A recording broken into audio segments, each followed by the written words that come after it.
Hello guys, it is me again, it's HorrorFan34, and welcome back to another video, and welcome to day 8 of this 12 Days of Christmas challenge that was created by Horrific Nightmares JM, also known as Jason.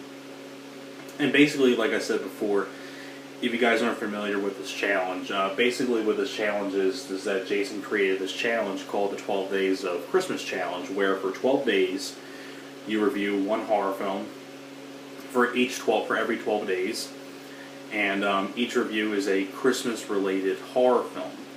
So, you know, I've been reviewing all the Christmas horror films. I reviewed the first Silent Night, Deadly Night, Christmas Evil, P2, the 2 Jack Frost movies, the original Black Christmas, and also the remake of Black Christmas.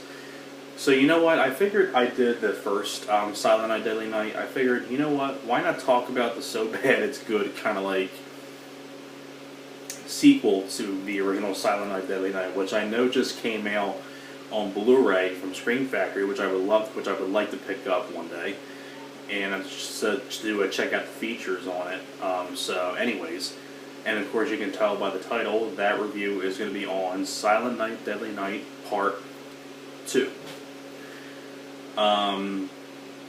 Basically, you know, this movie, basically, you know, this is one of those movies too where it's kind of like it's two different movies in one, because the first 40-some minutes of this movie is just highlights from the first movie, and then after that it becomes its own movie, because in this one it follows the character of Ricky, who was the brother of in the first film. And Ricky is in a mental asylum now, and you know, Eric Freeman, you know, plays Ricky, and Eric Freeman, his acting is just so bad it's good. Like, it's really bad acting, but at the same time it's just entertaining to watch. You know, whenever you like see like lists here on YouTube of like the most craziest, weirdest acting moments in movies, they always put this one on there when he goes, "It's garbage day," and things like that. You see like that face that like, "It's garbage day," you know. That's like the main line that everybody knows from this movie is garbage day. And you know, Eric Freeman is just, you know, basically it opens with him in the mental asylum talking about how his brother in the first film was the killer, and it's like that's like the first 40 minutes is just reused footage from the first movie. Basically, it's like basically showing like all the best parts on the first movie, because like it re-shows, you know, when the brother's parents were killed by the Santa robber, and like all the kills, you know, the Linnea Quigley's death, the kid on the sled, things like that. It's basically all the biggest highlights from the first movie. And then it talks about how Ricky ended up going into the mental asylum, how he went crazy to avenge his brother, pretty much. And you know, when the psychiatrist guy's talking to Ricky, and you know, he's, you know, "I don't sleep."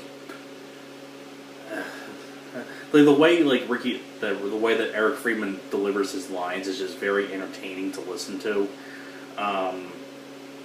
So that's why I'm saying it's like one of those kind of movies where it's like two different kinds of like movies, because it's highlights from the first movie and then it becomes its own movie. But you know, this is one of those movies where it's just so bad it's good, like just hilarious and very entertaining to watch, because Eric Freeman in this is like, in my opinion, the main highlight of the movie. And I know that he's actually on the features on the Scream Factory release. I think there's a commentary with him, there's an interview with him. From what I hear, it's a pretty good Blu-ray, so I'm really interested in checking out the extras on that Blu-ray. But Eric Freeman steals the show as Ricky. I mean, Eric Freeman, you know, his acting is really bad, but the way he delivers his lines is just so entertaining. You know, "I don't sleep. Garbage day." You know, it's just, I mean, if you've seen the movie, you know what I'm talking about. Like, the way that Eric Freeman delivers his lines is just hilarious to listen to. And also, one of the people that's in this movie as well is, I don't want to mess up her name, Elizabeth Catan, or Caton, or however you say her last name, but she was Robin from Friday the 13th Part 7. You know, she tells Maddie, you know, you need a little touch-up work first. You know, she's in this. And I was like, oh wow, that's the girl from Friday the 13th Part 7. So that's pretty cool that she was in this as well. And you know, that's what I'm saying. It's one of those movies where you just can't help but laugh at it, just of how so bad, how it's, like I said, it's so bad it's good. Because it's like one of those kind of movies too, where it's also kind of funny, is that like you don't even need to watch the first movie, because the first 40 minutes shows the biggest highlights of the first movie, and then it comes into the second movie where it talks about its story for part two. So in a way, it's kind of like, you don't really need to see part one. Here's the first 40 minutes of the first one, but the main highlights and the best parts of the first movie. And then here you go, jumping into the story about the second movie, about how Ricky got to the mental asylum. But like I said before, I mean, the acting in this is just horrendous, you know, especially Eric Freeman. But it's very entertaining just to listen to Eric Freeman, you know, Garbage Day and things like that. I mean, you know, it's one of those so bad it's good kind of like movies. So I would highly recommend this if you've seen the first film. The first two Silent and Deadly Nights are my top two favorites. But then I say the first one's my favorite, then part two, and then part five. They're like my three favorites. Then part four will probably be my second least favorite, and then my least favorite is probably part three, because I just was not into that. I like Bill Moseley in part three, but other than that movie has like nothing going for it in my opinion.